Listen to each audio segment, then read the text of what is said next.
আপনি দেখতে পাবেন বন্ধুর সাথে প্রতারণা করা, প্রতিবেশীর হক নষ্ট করা, কাউকে কষ্ট দেওয়া, সমস্ত কিছু আপনার চোখে বেশি উঠবে, বারবার বেশি উঠবে, বারবার বেশি উঠবে।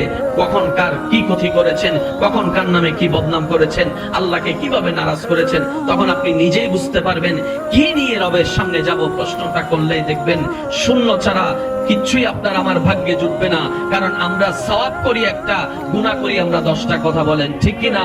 রবের দরবার থেকে বাঁচার জন্য নিজের কাছে কোনো ক্যাপিটাল আপনার আমার কারো কাছেই নেই।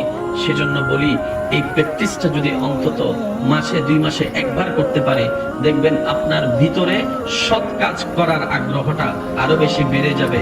নবীর প্রেম নিয়ে, আল্লাহর ভয় নিয়ে বলি সুবহানাল্লাহ।